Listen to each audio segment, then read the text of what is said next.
kemarin berterima kasih kepada beliau. Anak saya masuk di Rumah Sakit Otak Jakarta, terpapar akibat benturan keras di kepala.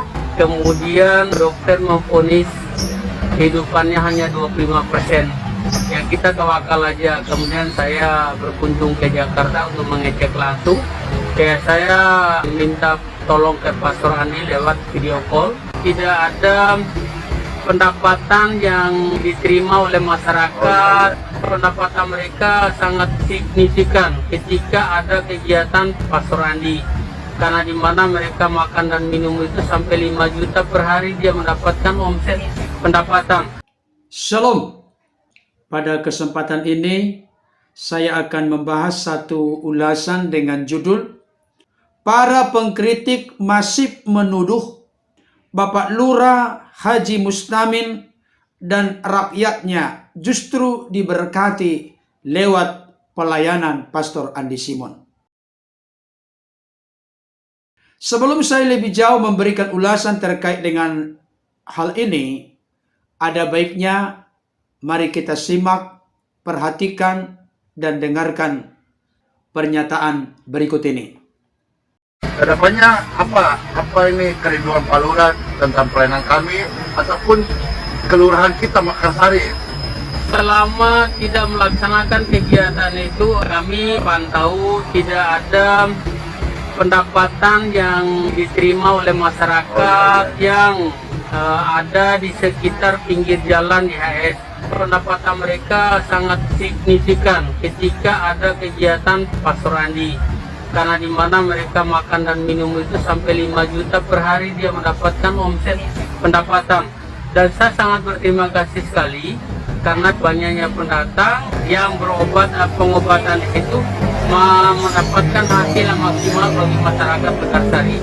Ya, saya berterima kasih atas dibukanya kembali kemarin karena memang ada kelonggaran dari pemerintah pusat untuk level 2 di Kota Balikpapan.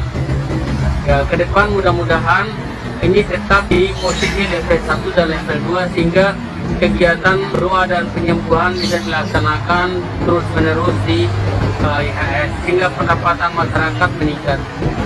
Iya, ada dua hal lagi Pak Lurah, boleh izin bertanya.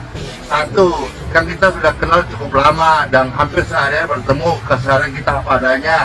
Bagaimana Pak Lurah menilai Pastor Andi? Yang kedua, apakah Pak Lurah secara pribadi punya pengalaman baik anaknya, keluarganya ketika kita doakan ada manfaatnya apa tidak? Silakan. Tiap hari ketemu dengan pastor sangat baik, mereka orangnya rendah hati, mau tegur sapa kepada siapapun, dimanapun dia selalu, dimanapun ada melihat orang-orang susah selalu dia membagikan rezeki di jalan-jalan karena mereka tiap hari itu melakukan jogging-jogging di jalan, ketemu orang-orang itu diajak makan ke warung, apalagi ketemu dengan lurah langsung diajak makan dimanapun sama beliau. Kemudian kegiatan-kegiatan dia saya juga kemarin berterima kasih kepada beliau. Anak saya masuk di Rumah Sakit Otak Jakarta, terpapar akibat benturan keras di kepala. Kemudian dokter memvonis kehidupannya hanya 25%. Ya kita tawakal aja. Kemudian saya berkunjung ke Jakarta untuk mengecek langsung. Ya saya minta tolong ke Pastor Andi lewat video call. Alhamdulillah 2 kali didoakan beliau. Sekarang udah bertugas kembali di Jakarta. Wah, puji syukur, ini kesaksiannya menguatkan, penuh haru. Oh ya, siapa nama anak terkasih? Saukan Fadilah. Beliau tugas di mana? Di Brigit Jakarta.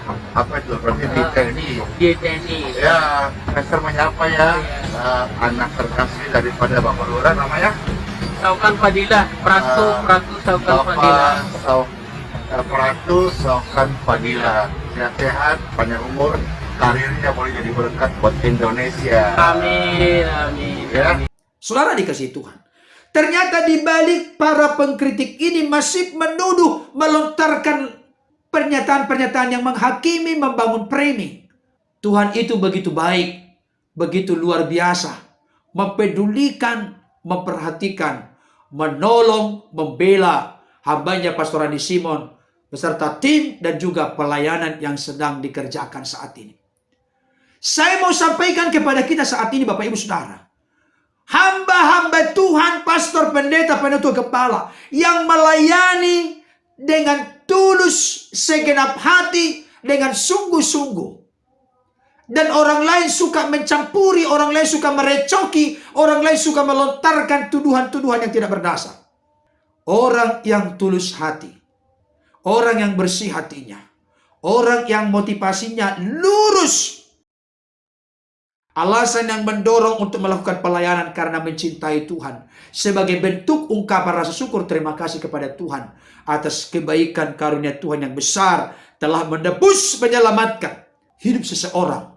Secara khusus terkait dengan hambanya Pastor Randi Simon. Beliau jujur mengaku beliau sebelumnya adalah seorang preman. Seorang yang terikat dengan narkoba. Seorang yang keluar masuk penjara. Sampah masyarakat. Beliau tidak malu mengakui itu. Badannya ada tato.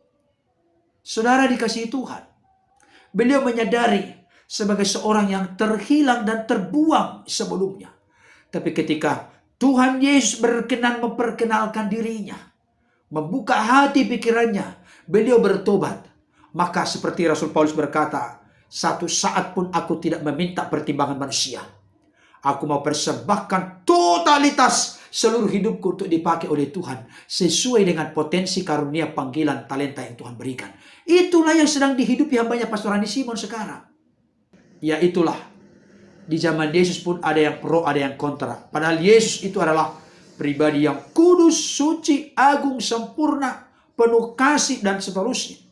Ada saja ahli Taurat, orang-orang Farisi, orang-orang Saduki, tua-tua Yahudi yang tidak suka dengan Yesus. Ada yang kontra. Tapi hanya segelintir orang. Sama seperti sekarang. Karena hambanya Pastor Randi Simon meneladani Kristus. Baik hidupnya, pelayanannya. Maka sekarang ini ada orang-orang yang kontra. Ya paling tidak kita sebutlah mereka itu adalah ahli-ahli Taurat modern, orang-orang Farisi modern, orang-orang Saduki modern. Yang ahli dalam teologi sama seperti mereka ahli dalam Taurat. Saya melihat kelompok-kelompok yang suka sibuk mencampuri pelayanan orang lain, yang sedang berbuah dan menjadi berkat bagi orang lain. Mereka-mereka ini adalah orang-orang yang merasa paling tahu segalanya. Orang-orang yang memonopoli kebenaran. Orang-orang yang saya sedang renungkan dan hayati. Hanya sekedar mengerti tentang Tuhan. Tapi tidak mengalami Tuhan. Saudara dikasihi Tuhan. Mengerti tentang Tuhan belum tentu orang itu mengalami Tuhan. Orang yang mengalami Tuhan pasti punya kontrol diri, penguasaan diri. Apakah yang saya sampaikan ini bermanfaat atau justru menyakiti orang lain? Ada kontrol, ada kendali, ada penguasaan diri yang ketat. Karena hidupnya dikuasai, dipimpin oleh Roh Kudus. Dan salah satu buah roh adalah penguasaan diri. Mereka-mereka ini tidak punya hati nurani yang bersih seperti itu. Selalu membangun pembenaran diri, membela kebenaran diri sendiri, sehingga mereka tidak takluk kepada kebenaran Tuhan. Tapi puji Tuhan, Bapa kita di sorga ajaib, Yesus Kristus sungguh luar biasa. Tuhan tahu memberikan apresiasi kepada hamba-hambanya yang tulus melayani.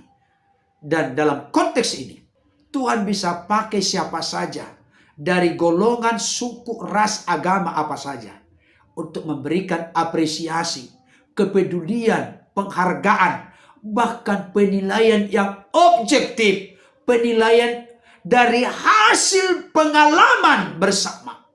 Itulah yang sedang dikatakan atau disaksikan oleh Bapak Lurah Haji Mustamin ini terkait pelayanan hambanya Pastor Randi Simon. Untuk orang-orang yang suka sibuk mencampuri urusan orang lain, orang-orang yang masih menghakimi pelayanan Pastor Randi Simon, saya pikir ungkapan dari dunia yang berkata, biarkanlah anjing menggonggong, kapila tetap berlalu. Kalau kita coba terus untuk ngotot-ngototan kepada mereka ini sudah mengklaim dirinya hamba Tuhan sejati. Mereka ini sudah mengklaim dirinya yang paling benar, aliran teologinya yang paling benar. Yang lain di luar aliran teologi mereka tidak benar. Sebenarnya kalau sudah begini keadaannya, udah sibuklah engkau di dalam aliran teologimu. Jangan mencoba menganggap aliran teologimu yang paling benar menjadi hakim penentu kebenaran di dunia ini. Tidak. Masing-masing kita punya interaksi yang leluasa kepada Tuhan melalui pembelajaran firman Tuhan. Kalau memang bapak-bapak terhormat ini merasa diri pengajarannya yang paling benar, ajarkanlah kebenaran itu. Tanpa harus menuduh orang lain sesat, menghakimi orang lain palsu, dari setan, praktek perdukunan, dan lain sebagainya. Biarlah Tuhan yang menguji semua yang kita kerjakan, semua yang kita lakukan, termasuk sikap, motivasi hati kita. Biarlah Tuhan yang memberikan kepada kita penilaian. Karena kalau Tuhan yang menghakimi, pasti menghakimi dengan adil, dengan sempurna.